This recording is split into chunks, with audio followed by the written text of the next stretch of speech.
Hello everybody, welcome back to the third episode of Odious, where we delve into the true crime, supernatural and paranormal abyss. Today we are discussing the untimely and cruel murder of one of Britain's most beloved television personalities, Jill Dando. We're going to explore who Jill was, her personality, her ambition, her relationships, and the incredible career she built for herself, as well as the legacy that she left behind. Let's dive in. This episode contains sensitive content. Viewer discretion is advised.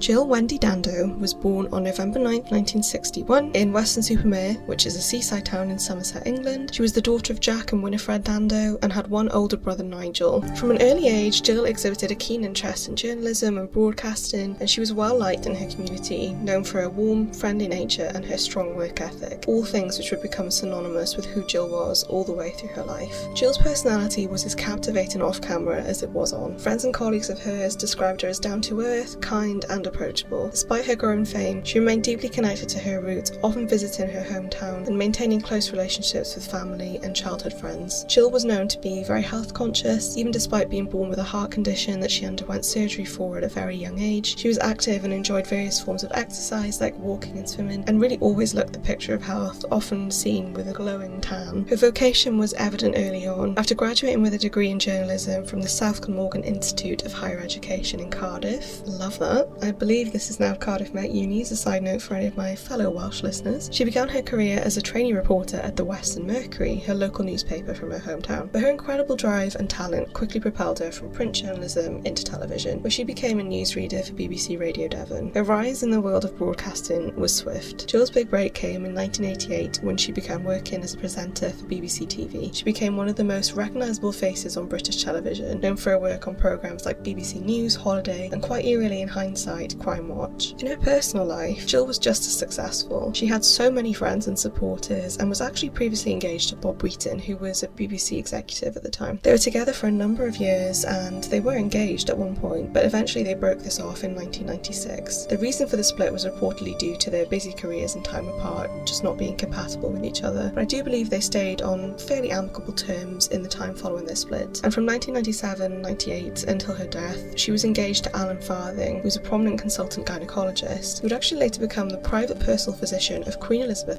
II. Jill and Alan's relationship was marked by respect and affection, and they were planning their wedding before the tragedy struck. Beyond her professional accomplishments, Jill was deeply involved in charitable work. She supported various causes, including those aimed at helping children, the homeless, and cancer research and hospices. Jill's compassion was well known, and she used her platform to raise awareness and funds for those in need. Her efforts extended beyond simply lending her name to causes. She was actively involved in charity events, often participating in fundraising activities and public campaigns. Now though, we turn to the most heartbreaking part of Jill Dando's life story, which is her untimely and tragic death.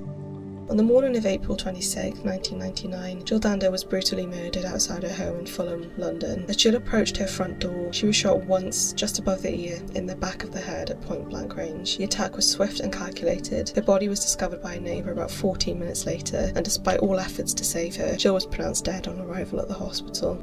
The murder shocked the nation. Jill Dando was not only a beloved public figure, but her role as a presenter on Crime Watch, a programme dedicated to solving crimes, made the incident all the more chilling. And aside from this, murder by the use of a gun or firearm was and is incredibly rare in the United Kingdom, with guns and related firearms being prohibited for decades by law. Nick Ross, who co-hosted Crime Watch with Jill Dando for many years, was particularly shaken. He described her as a close friend and was horrified by her brutal murder. Ross has spoken publicly about the impact her death had on him, expressing his shock and disbelief. He was not only saddened by the loss of a friend and colleague, but was also disturbed by the irony that someone who had worked to help solve violent crimes had then become a victim of one herself. A prominent BBC newsreader and close friend of Jill Dando, Anna Ford, was also particularly devastated by her death. Ford described Dando as a warm, kind and generous person. In the aftermath of Jill's murder, Anna expressed her profound sorrow and disbelief, emphasising how Jill's death was a personal loss for her and the broader community of female journalists who admired and loved her. Fiona Bruce was another colleague colleague and friend, was also deeply affected. Fiona spoke of the sense of vulnerability and fear that Dando's murder had caused among women in the media, noting how it highlighted the potential dangers they faced just for doing their jobs. Jill's death resonated strongly with her female colleagues, who could not understand how someone so beloved and seemingly without any enemies could be targeted in such a horrific way. Sue Cook also worked with Dando and reflected on the suddenness and brutality of her murder, expressing how shocking and incomprehensible it was. Cook, like others, found it difficult to come to terms with the fact that Jill had been the victim of a senseless crime when she seemed to be so lovely and have no one that really disliked her. The investigation into Jill's murder was one of the largest in the history of the Metropolitan Police. However, it was fraught with difficulties from the start. The lack of clear evidence, witnesses, and an apparent motive made the case incredibly challenging. It's not difficult to see how many people, including myself, believe the Met were really not as rigorous as they could have been. Firstly, the crime scene where Jill was shot had not been secured as tightly as it should have been. Several neighbours and members of the public were allowed to enter the area before it was properly cordoned off, potentially contaminating crucial evidence. This made it difficult for forensic teams to gather uncontaminated evidence. There were also several more forensic issues, including the potential misinterpretation or mishandling of evidence. Secondly, in 2000, Barry George, a local man with a history of mental illness, was arrested and, spoiler alert, later convicted of Jill's murder. The prosecution's case against him was weak from the beginning, citing things like him apparently having an obsession with Princess Diana, who many think bears a resemblance to Jill, and that's why he targeted her. To be fair, in the early 80s, Barry was actually arrested on the Kensington Palace grounds where Diana was living with Charles at the time, and on him was a rope and a knife. Also in the 1980s, he was done for impersonating a police officer and attempted rape, and he's also been done with indecent exposure a few times, so he's obviously not a good guy. But does that mean that he's responsible here? Well, police certainly clung to that belief. Barry would go on to spend 8 years of his life in prison before his conviction was eventually overturned in 2008, following an appeal that highlighted the flaws in the evidence against him. He was subsequently acquitted in a retrial. One of the biggest issues around Barry George's status as a suspect is that the police investigation very quickly seemed to zero in on him, and some felt that his mental health issues were exploited by police to sort of manipulate his cooperation with them. I think their actions really demonstrate the existence of tunnel vision in this case. I believe they were under a lot of pressure due to the notoriety of the case to solve it. They really just made a beeline for Barry, but that doesn't excuse going after someone that you have no evidence to convict. Surely it is better to redirect your resources into actually searching for the correct individual and protecting wider society, as well as gaining genuine justice, than just locking up a person so the police is slightly out of the hot seat for a bit. As I mentioned, the prosecution's case against Barry was weak. It heavily relied on circumstantial evidence, and forensically all they really had to go off was a single microscopic particle of gunpowder residue or gunshot residue found in his coat pocket. To put this into perspective, if you were to fire a gun, you would be covered in GSR. It wouldn't just be a single particle. It's also strongly advised against by really any forensic technicians to test for GSR if the period of 4 to 8 hours has elapsed since the murder occurring and the person of interest being brought into custody. This is because movement and activity can massively degrade the existence of any residue, and it actually makes it unlikely that you'll find anything if you test for it outside of that 4 to 8 hour period. Barry wasn't arrested until over a month after Jill had been killed. It is true that the residue found on Barry matched the ammunition used against Jill, a Remington, one of the largest firearm manufacturers in the world, 9mm semi-automatic pistol. This isn't exactly a mic drop. Even though firearm crime is rare in the UK, it does still exist sadly, and especially in major cities like London, you could easily come into contact with GSR by brushing up against something that had also previously been in contact. So it's really not reliable forensic evidence here, especially not a single shred. And it was later discredited during his appeal, as it was shown that the residue could have been transferred from other sources like we just discussed. Apparently Barry was never actually awarded financial compensation from the Met either, even though it had been legally agreed that he would receive it for his wrongful imprisonment. I think what I find really interesting is that the lead investigator, Hamish Campbell, still to this day believes Barry is the person that killed Jill, and Nick Ross, the co-worker that we mentioned earlier, has also echoed similar sentiments, saying that he thinks Barry should never have been released. And Nigel Dando, Jill's brother, said the following about this matter. At the time, I thought that the police had got the right person, and a jury agreed with that sentiment because he was obviously found guilty and jailed for life. But the legal system moves on. I would just like to have seen him tell a jury exactly what he was doing on that day, because he's never actually explained where he was. It's all a bit jumbled up. It would have been interesting to have heard him explain where he was, and for him to have been cross-examined about his movements on that day.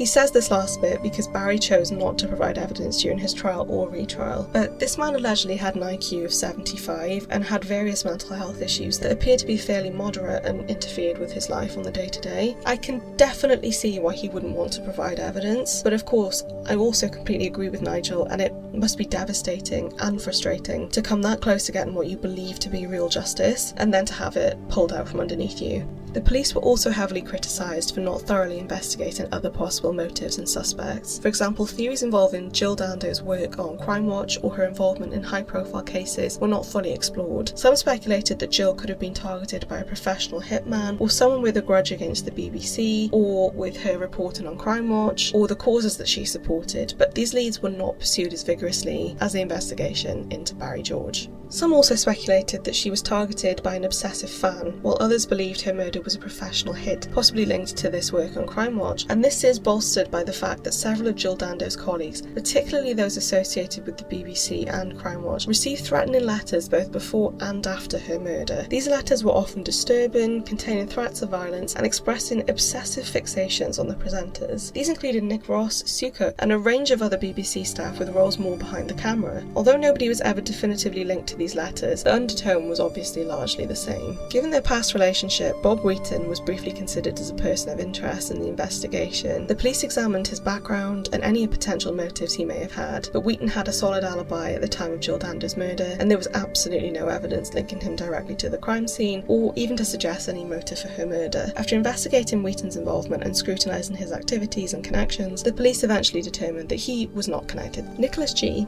a figure not widely known outside of the investigation, was also considered a suspect by police. He was identified through evidence found in his possession that suggested a potential connection to the case, but despite being a suspect, there was no conclusive evidence linking him to the murder, and he was not charged, and there's also very little information on him available. Another theory suggested that she may have been the victim of retaliation by Serbian nationals. Please bear with me on this one, as it is quite compelling and also confusing in parts. So for context, in 1999, NATO launched a bombing campaign against Serbia to stop the ethnic cleansing of Albanians in Kosovo, which was part of the Federal Republic of Yugoslavia at the time. This intervention was highly controversial and led to significant anti-Western sentiment in Serbia, with NATO countries, particularly the UK and the US, being viewed as enemies by many Serbs.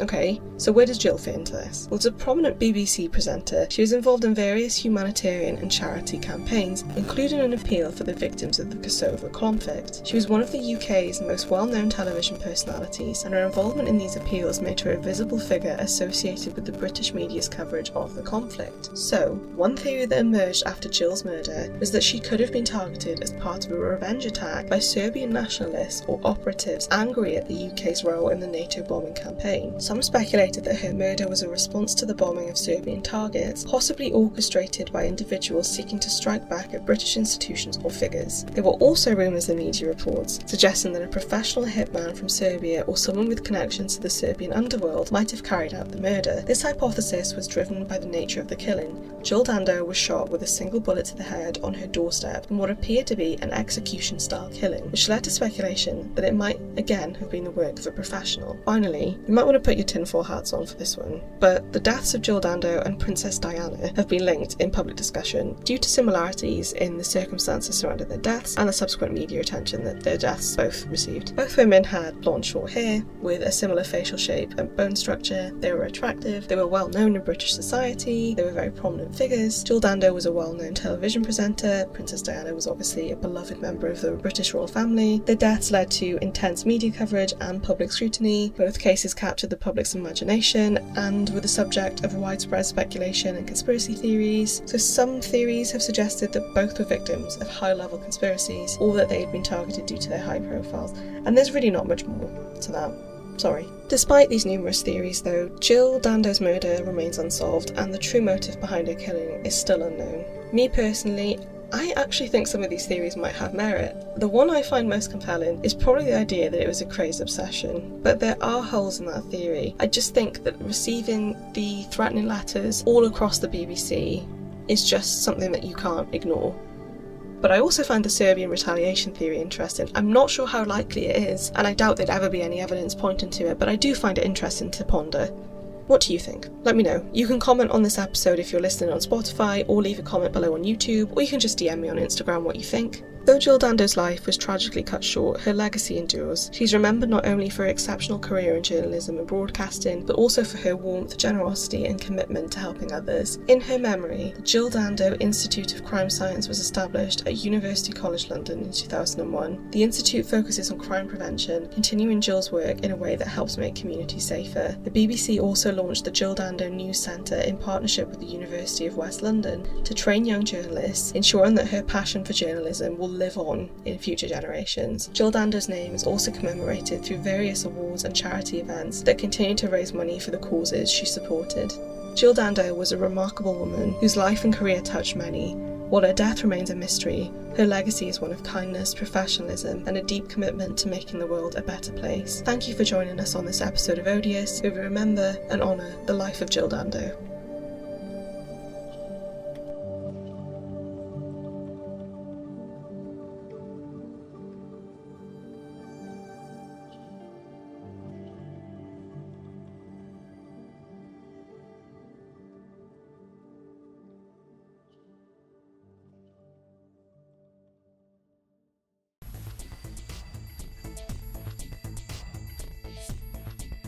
If you enjoyed this episode and want to learn more about a range of other unsolved mysteries, please be sure to subscribe, rate, follow and share the podcast. I'll be back next Monday for our first journey into the paranormal world, and one that is very close to home for me, the haunting of Sker House in Porthcawl. But until next time, stay sharp and stay safe.